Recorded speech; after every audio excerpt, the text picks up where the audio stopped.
There is a monster walking the streets of Portland. Half man, half frog, all cops are bastards. The future of law enforcement bothering. The thing is that some people are wearing frog costumes at protests. Silly little inflatable frog costumes. And you might think, that doesn't sound important or scary at all. You might think that's nothing. Just a pretty unremarkable fact in the grand scheme of things. But that's what I thought too. No, take it from the sober word of Andy Ngo, noted... That can't be right. Who fact-checked this? Jonathan, did we double-check on the... Okay. Noted journalist, I guess, Andy Ngo. Now, longtime viewers of this channel will remember Andy because one time he was accosted by Antifa guys who wielded biological weapons against him. I'm using the term biological weapon here to mean a weapon that is made of biological matter because they threw a milkshake at him. And maybe also those milkshakes were made of concrete if you ignore that they absolutely were not, and that's dumb. Andy Ngo is not the type of person to exaggerate a threat to make a political point. So you can trust him when he says something seemingly out of pocket, like, now that the local and national press have started to cover the Portland ICE area round the clock in reaction to the president, Antifa have devised a plan where they are encouraging one another to come in animal costumes. In my experience, nobody involved in such things needs any encouragement to come in an animal costume. I might cut that joke. I've been to protests in the past, and these animal costumes are not a new development. People wear them to every protest or public gathering or concert or any Halloween because they're like fun little costumes that get people's attention. And that seems like an easier explanation than being the result of some devious plot. But why are they making people wear these fucking costumes, I hear you ask? The costumes serve the function of masking the violent extremism to make the direct action appear like a family-friendly gathering on camera and to whitewash the past ultra-violence. All that past ultra-violence happening just out of frame. What you can't see from the photos and videos is all of the violence which is definitely happening, and furthermore is ultra. You can't see it because everyone's too distracted by the frogman. The violence, and trust me, there's a lot of it. The violence is around.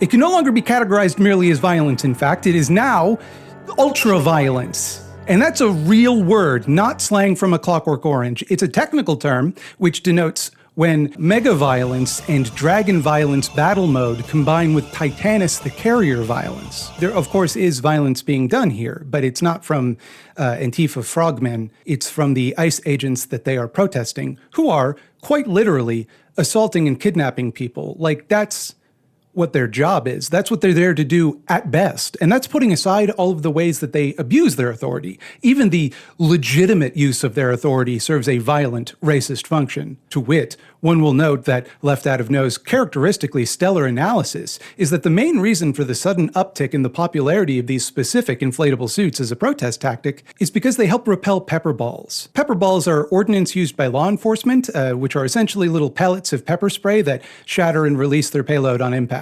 You can imagine that a big pellet designed to be fired from what is basically a handheld cannon and shatter upon impacting the human body kind of fucking hurts. So wearing a big fucking inflatable suit makes that hurt a lot less. Don't worry though, they found a clever workaround for that one. They just kind of spray the pepper spray directly into the intake fan for the inflatable suit, trapping the person inside in like a pepper spray hell. The good guys, ladies and germs. That's how come the frog costume in particular got popular, in solidarity with the guy they did that to. Akin to how if one fucks with even one New Yorker, they fuck with all New Yorkers, as seen in the hit film Spider-Man. You mess with one of us, you mess with all of us! And given that context, maybe it's just me, but it actually does make this whole thing a lot less frightening, which is weird, because it actually wasn't frightening at all to begin with. These are silly frog costumes that we're talking about. In 2019, Antifa devised a similar plot by giving out free milkshakes at a protest. But they couldn't contain their bloodlust and nearly killed me when they saw me. Again, I covered this at the time. I just want to ask you this. Do you think, in your heart of heart, like, do you really truly believe that having a milkshake thrown at your head could be honestly characterized as almost killing someone. Like, do you think that if someone fails to contain their bloodlust, the result of that would be them throwing a liquid dessert at you? Like, because I don't feel a lot of bloodlust myself, but I've always taken it to be a more serious emotion than that. Now, I don't want to pretend like violence was not done here. It was. Ngo claims that he suffered a brain bleed as a result of this attack, and at least one journalist has seen medical records to verify this. And I don't want to give the impression that I think it's okay to assault people if the assault happens to be a very silly one. And I do disapprove of throwing dairy products at people, even. Like, I don't think those are helpful actions under most circumstances. That being said, though, Ngo's whole deal, the entire thing he does is show up and document resistance to fascism to the benefit of fascists who obviously want information on people resisting them. He recently went to the White House to discuss Antifa and their scary frog costumes with the president. Andy Ngo has been repeatedly beaten by Antifa thugs for his work in Andy is a very serious person, too, I have to tell you. In 2019, Ngo was let go from Quillette after video emerged of him palling around with Patriot Prayer, laughing along and joking around, being a little pal as they planned and instigated an attack on a supposed Antifa rally. This was also discovered after Ngo had claimed that Antifa instigated this. So that does call into question his journalistic reliability. Or it would, if he had any. Boom, got him, fucking got him. That context does make a milkshaking seem a little less violent. Don't you think you would want to protect yourself if there was a guy snooping around whose far-right fans had a history of making death threats against the people he covers? The guy whose whole purpose for showing up is to lie about you and claim that you are a dangerous criminal? Do you see how that could be like a spooky thing which one might seek to protect themselves from through whatever very silly methods are available to them? If you're following along, throwing a milkshake at someone, that's attempted murder. Firing ordnance laced with pepper spray at someone? That's law and order. Wearing a suit that protects you from that ordnance, well, you're now an accessory to ultra-violence because people might look at you when you do that and they see you and it's distracting and it makes the protest seem family friendly and it's actually violent now to appear friendly. Is everyone following this okay? I hope it doesn't come across as stupid mush-brain nonsense made up on the spot by fascists who don't give a shit if anything they say is consistent. I wouldn't want it to seem like that. In 2020, they mobilized a fake wall of moms where female Antifa supporters and members wore yellow shirts to act as human body shields, while violent rioters behind them hurled projectile weapons, presumably milkshakes. What was fake about it, Andy? Were they not real moms? Was it a fake wall? Looks like a real wall to me. I thought you guys liked building walls. Antifa uses violent tactics, you see, like having people shield others from attack, which is violence. And using dastardly yellow shirts to confuse and dazzle the mind. That just proves that their self-defense was premeditated. They hurled projectile weapons, which is bad and evil to do. But also, if you were to protect yourself from a projectile weapon, say a small sphere of concentrated chemical weapons like pepper spray, that would also be evil and bad, but only when Antifa does it. Andy Ngo is a fascist dipshit, News at 11. Why am I talking about this? Why do I talk about anything ever? Why not just fall over and let the earth slowly reclaim me? Well, it would be one thing to say that the media shouldn't focus on the silly stuff at these protests because that distracts from the violence that the protesters are definitely doing somewhere, trust me, bro. That would still be stupid fascist apologetics, but it would at least make sense from the perspective of a stupid fascist apologist. But that's not what Ngo is saying. He's saying that the tactic of wearing a silly costume is itself a dangerous, violent tactic because its purpose is to distract people while the violence is done elsewhere, which may or may not be ultraviolence. This is all a coordinated campaign where the silly costume guys and the ultraviolence doers are working in tandem. So both of those groups should be treated the same way. You can essentially react to someone wearing one of these costumes as though they're committing ultraviolence. In this framing, there are no nonviolent means of protest.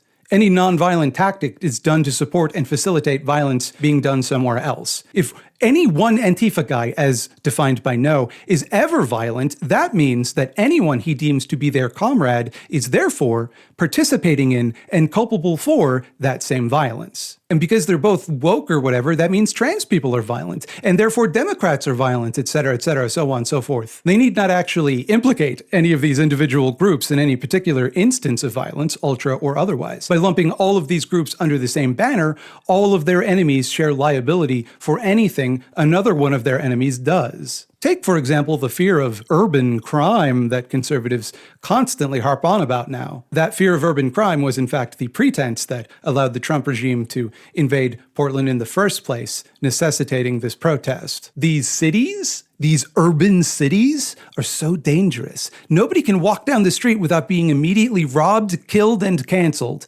Every city in North America right now is up in flames. It's just a lawless hellscape where gangs and thugs rule over a terrified citizenry. Please note the effort to distinguish between citizens and criminals. Criminals are not citizens in this schema. Something must be done about all this urban crime. It's urban, this crime. It's happening in these urban areas, urbanly. Here's a fun little thought exercise for you. Play along at home if you like. If I were to describe a person as looking urban, what kind of person do you imagine? Do you perhaps think of Carl Urban, of James Urbaniak? Hell, I live in an herb.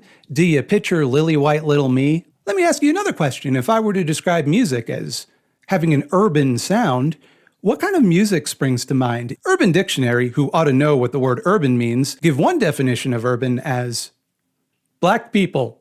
You see, it's the urban cities where this urban crime is urbaning. The cities are where law and order are urbanly breaking down and chaos reigns. The cities, where most people of color and specifically black people happen to live, that's where the urban crime is happening urbanly, done by urbans with their urban culture and urban music and urban. Of course, this crime wave that they're talking about is like imaginary.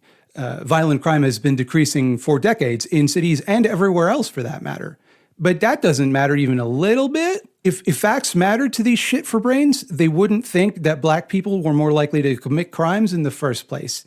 It's a real racist thing to think. And I know we're all pretty sensitive about calling things racist these days. Like that word gets thrown around a lot. But I think this one fits the bill.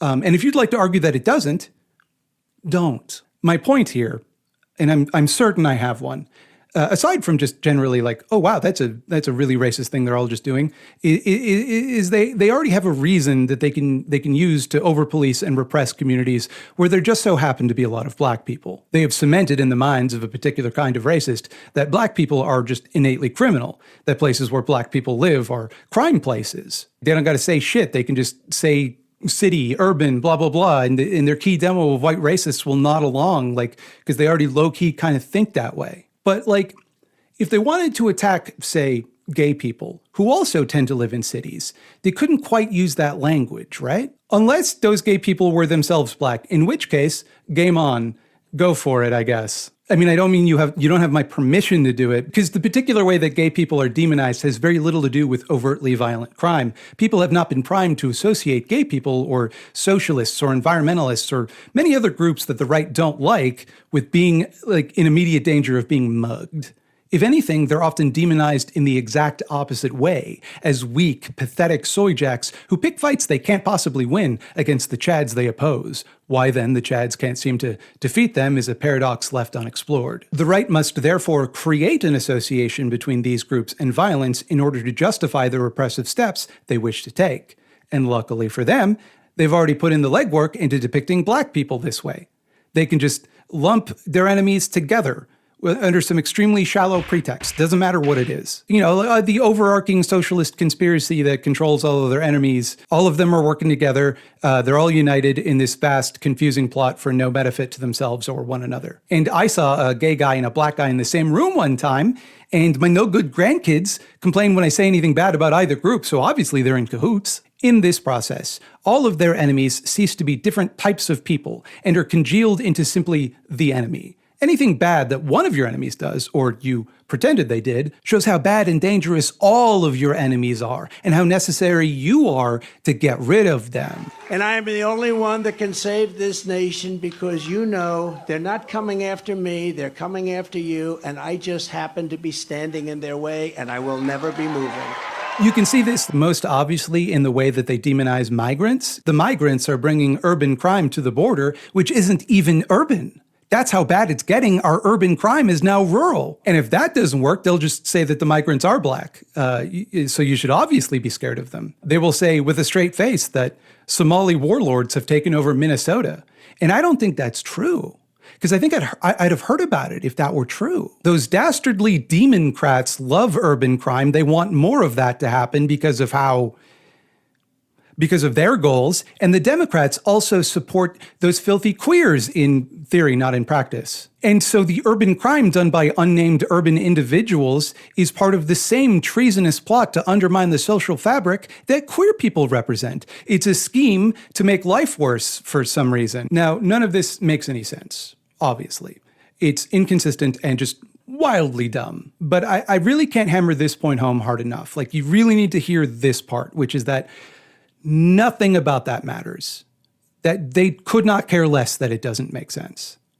They kind of like that it doesn't make sense. If it's confusing and inconsistent and impenetrable, that makes it really hard to talk about or criticize. And they delight in decohering the conversation so you don't even know what the fuck you're talking about anymore. They love to make stupid, trivially wrong distinctions so that you waste your whole fucking day showing them why they're wrong. They don't give a shit. All that matters is that if what they're saying were true, it would justify whatever they wanted to do in the first place, and therefore it must be true. Even when it doesn't make sense, in fact, especially when it doesn't make sense, they just decide that it's true. I made a whole video about that. You can click the little nubbin. I got a nubbin about it. Bigots of all stripes are very familiar with this type of tactic. It's difficult to get normal people on board if you're being honest about bigoted beliefs. Like if you just walked up to a random person and said, "How do you do, my fellow white?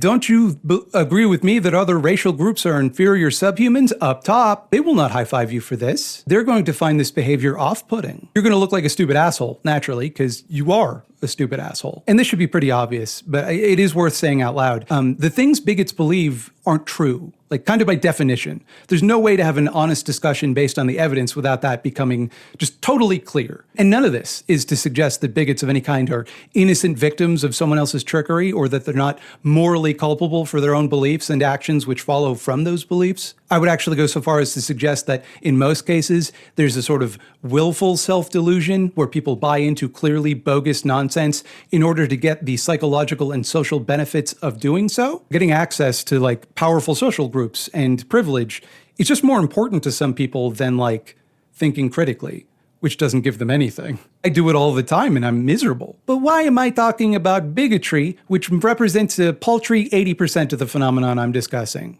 Well, because it's kind of the most extreme example here, and it demonstrates something important. People who do this kind of thing don't care if you can show them what they believe is wrong, even when it's super easy to show it's wrong. Like in the case of most bigotries, they will not budge. Like a strong tolerance for cognitive dissonance is a prerequisite for bigotry. If that weren't the case, all that would be required to cure bigots would be for like counter evidence to exist and for you to present it to them. And in your experience, how does that usually go? If someone believes, for example, that like black people are genetically inferior to white people, does learning that there is more genetic diversity among African people than there is among all other people of the world combined change that view? Does learning that there's more genetic diversity within racial groups than between racial groups make them rethink their racist ideology even a little bit? Like, does it even put a dent in it? Or do you think they'll just have some knee-jerk emotional response that allows them to continue believing the comforting falsehood of their own superiority and prevents them having to do anything to reflect on their own bad behavior? Leave your answers in the form of a haiku in the comments section. We don't even need to go that far though, right? Like, it's so obvious that they're deluding themselves. Like, if they were acting rationally, all that would be required to cut that shit out is for them to meet the target of their prejudice, and upon doing so, they'd think, hey, wait a minute, that's just a normal person. I fucked up. I shouldn't have done all that bigotry stuff. I just picked a real basket of oopsie daisies. If someone thinks, for example, that women are not as smart as men, they have committed to ignoring evidence to the contrary. They would have to do that in order to hold such a belief. More or less half of people are women. These people have met women. They would have spent their whole life inundated with lived experience which should demonstrate to them the natural parity between men and women in this regard, but it doesn't. Because like, it's not a rational, reasonable belief. It's not subject to logic. It is a process of motivated reasoning. It is a claim one puts forth despite the evidence, not because of the evidence. We tend to think of most bigotry as motivated primarily by hate, but that's kind of backwards. Usually the thing which incites bigotry is the powerful guys wanted to take some shit. So they made up some shit to justify that. And that's where the hate comes from. Do you see the pattern? You wanted to do something, but in order to do it, you had to pretend like the people you were doing it to deserved it. Anything which contradicts their narrative is easily dismissed, and anything which enforces their narrative is held close. If a racialized person commits a crime, or realistically is just accused of doing so, well, there you go. Every damn time, am I right, folks? They're just inherently criminal. But if a racialized person commits a science, well, then they're the exception that proves the rule. In fact, by allowing for exceptions, I've just proven how double true my beliefs must be, because obviously, if I were irrational, I would simply deny the existence of exceptions. So if you think about it, anything which seems to prove me wrong actually proves me even righter. To participate in this process, one must value whatever one gets from bigotry over reason, over evidence and truth. And any argument they provide for their belief is a post facto rationalization to justify it to you. It's kind of silly to assume that rational thought or evidence would matter to the people who have specifically chosen to ignore both. And just like a bigot requires their target to conform to the bigoted narrative in their mind, so too does the right require all of their other enemies to conform to that narrative that they've created about them, that they are not individual groups comprised of individual people with their own thoughts and agendas. They're all simply part of the nebulous, negotiable other, the eternal, faceless, shifting enemy which surrounds them at all times. And the best part of this strategy is that you get everything, right? Like, you can still mock any of your individual targets for their weak, pathetic, inferior nature, while actively fear-mongering about the danger they pose when united under the spooky banner you imagined they belong to. One could describe this as a sort of shifting rhetorical focus where the enemy is at once too strong and too weak. And that seems like a paradox to anyone who thinks about it, so they don't. Everyone they don't like is categorically the same, and all of their enemies are working together to destroy them. All of them, all of these cringe lords, these bug men, they're all inferior and beta. I have already portrayed them as the soy wojak. The only reason these weaklings pose a threat to them, the best guys, the master guys, is through massive collaboration.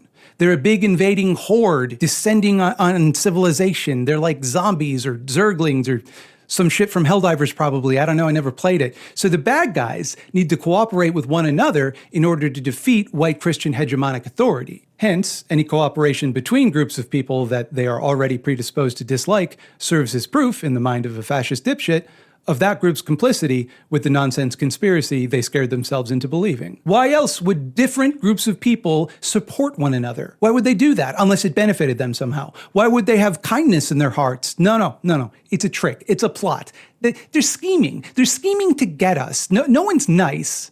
There's no such thing as being nice, because if there were, I would have to be nice. You can think of this as a sort of syncretic prejudice, where all of the prejudices they hold apply equally to every group they dislike, because all of those groups are just the enemy. And bit by bit, that enemy becomes like everyone else, like the whole rest of the world. Anyone who isn't explicitly aligned with them is the enemy. There's just no other way that can go. Because, like, if you imagine that there's this all-powerful and wholly evil force, the only reason not to oppose it is if you're in league with it. Which is why so many of these people will describe their enemies in explicitly satanic terms. They will say, like, the devil is making people do all of this, all of the things they don't like. Because you have to oppose the devil. He's like the most evil guy. He's always doing evil stuff. If you don't oppose the devil, God's gonna get you. God fucking hates that guy. It's like the one guy he doesn't like. So basically, for these guys, like, they imagine that everyone in the world hates their guts, like everyone else that isn't them unites and puts aside all of their differences in order to destroy them specifically. And they never stop at all to say, like, what does that say about us?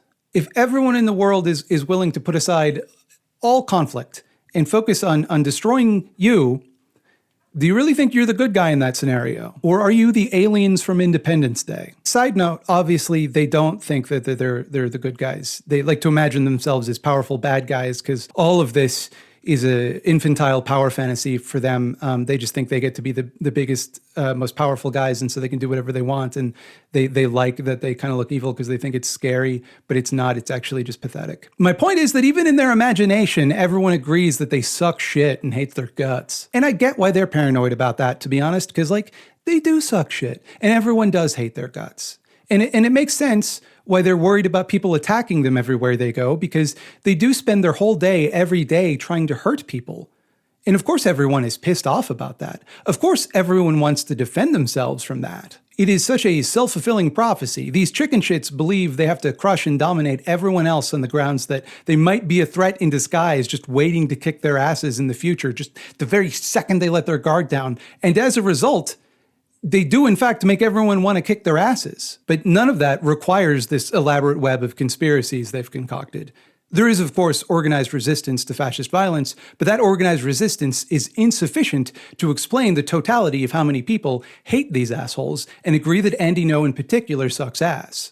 How many people want to stop these assholes from fucking up their communities or hurting their loved ones? You don't need George Soros or the New World Order or Hamas to cut you a check. There's an intrinsic motivating factor there, which is that if we all work together, if we all stand as one, there's a possibility that maybe Andy Ngo will shut up for like 10 minutes, that we won't have to listen to Andy Ngo talk for like 10 fucking minutes. It's just a blissful silence where the space isn't just filled with the noise of Andy Ngo talking. What a world we could live in. Hey, thanks for watching. I hope I said something coherent. If you liked it, thanks. Thank you for liking it. Normally at this point I would ask that you like and subscribe, but you know, that feels too transactional. Liking it is enough. That you liking it, enjoying it is, that's good enough for me. I mean, if you want to do the other stuff, that's fine too. Hey, do you have a Patreon? Oh, you don't? That's too bad. I do though. It's patreon.com/thoughtslime. That's where you can go to pay me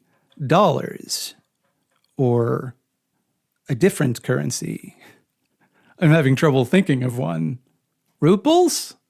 Is that anything? All right, later.